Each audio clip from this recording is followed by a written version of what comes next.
Hi all, ఎలా ఉన్నారండి అందరూ? ఈరోజు మన రెసిపీ వచ్చేసి క్రిస్పీ ఎగ్ పఫ్ అండి. దానికి కావాల్సినవన్నీ ఒకసారి చూసేయండి. ఎగ్స్ ముందుగా ఉడకబెట్టుకుని కట్ చేసుకుని పెట్టేసుకుందాం. ఉప్పు, కారం, పసుపు, అలాగే అల్లం వెల్లుల్లి పేస్ట్, పింక్ సాల్ట్ యూస్ చేస్తున్నామండి ఇందులోను. సో అన్నీ చేసి పెట్టేసుకుందాం అనమాట. సో పూరి కూడా చేసేసామన్నమాట అండి. సో చూసారా, ఇలా క్రిస్పీగా చాలా టేస్టీగా ఉంటాయి. మీరు కూడా తప్పకుండా ట్రై చేయండి. ముందుగా పిండి తీసుకుని అందులో కొద్దిగా వాటర్ వేసుకుంటూ బాగా కలుపుకోవాలి.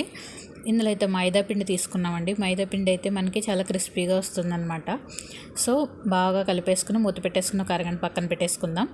ఈలోపు మనమైతే స్టఫింగ్ కోసం ఎగ్స్ ఉడకబెట్టేసుకున్నాం. అలాగే ఉప్పు, కారం, పసుపు, కొద్దిగా అల్లం వెల్లుల్లి పేస్ట్ కలిపేసుకుని ఎగ్స్ని మధ్యలోకి కట్ చేసుకున్నాం అనమాట. ఇలా కొద్దిగా ఆయిల్ వేసుకుని కలిపేసుకుని ఎగ్స్ పైన ఇలా అప్లై చేసేసుకోవాలండి.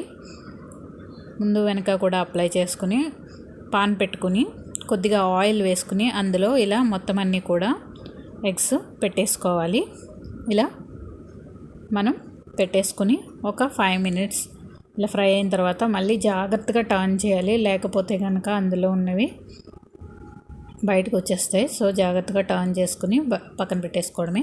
ఆ పాన్లోనే మనం ఉల్లిపాయలు, పచ్చిమిర్చి కూడా వేసేసుకుని మగ్గాలి బాగానండి. ఇందులో మనం కొద్దిగా సాల్ట్ కూడా వేసుకోవాలి. అలాగే కరివేపాకు, అలాగే కొత్తిమీర కూడా వేసేసుకుని ఫ్రై చేసేసుకుంటే స్టఫింగ్ అనేది రెడీ అయిపోతుంది.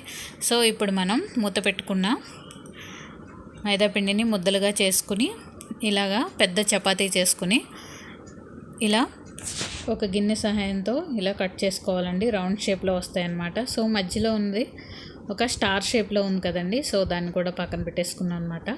సో దాని మీద ఒకటి వేసుకుని మధ్యలో ఆయిల్ కానీ లేదంటే మేమైతే నెయ్యి రాస్తాం అనమాట. నెయ్యి రాసుకుని మళ్ళీ ఒకసారి ఇలా ఒత్తుకోవాలి. ఒత్తుకున్న తర్వాత స్టఫింగ్ అనేది కొద్దిగా లోపల పెట్టుకుని అలాగే దానిపైన కోడిగుడ్డుని కూడా పెట్టేసుకోవాలండి.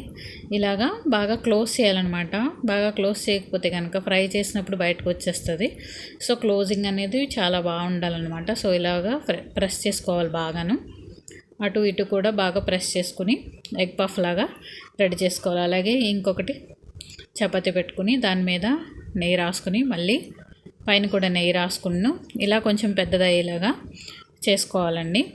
చపాతీ అనేది కొంచెం పెద్దదవ్వేలా చేసుకుని దాంట్లోనే మనం ఇలా స్టఫింగ్ ఉంటుంది కదండి, స్టఫింగ్ పెట్టేసుకుంటాం అనమాట. అంటే కర్రీ పఫ్ కోసం ఓన్లీ కర్రీ మాత్రమే స్టఫింగ్ కింద పెట్టుకుని మనకి ఎలా కావాలితే అలా రెడీ చేసుకోవచ్చు. స్క్వేర్ షేప్లో రెడీ చేసుకోవచ్చు, లేదంటే ఇలా మేము ఇప్పుడు రెడీ చేస్తున్నట్టు రెడీ చేసుకోవచ్చు.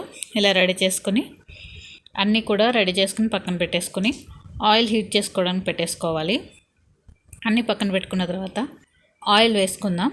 ఆయిల్ బాగా హీట్ అయిన తర్వాత మనం ఒక్కొక్కటి నెమ్మదిగా డ్రాప్ చేయాలి అందులో. ఇవి గోల్డెన్ బ్రౌన్ వచ్చేంత వరకు కూడా టర్న్ చేసుకుంటూ ఇలా ఫ్రై చేయాలి బాగాను. ఇలా పిల్లలకి స్నాక్స్ కింద లేదంటే ఎవరైనా వచ్చినప్పుడు కానీ స్నాక్స్ కింద చేయడానికి చాలా క్రిస్పీగా చాలా పర్ఫెక్ట్గా వస్తాయండి. చాలా బాగుంటాయి, చాలా హెల్తీగా ఉంటాయి. బయట కొన్న వాటి కంటే కొంచెం హెల్తీగా ఉంటాయి.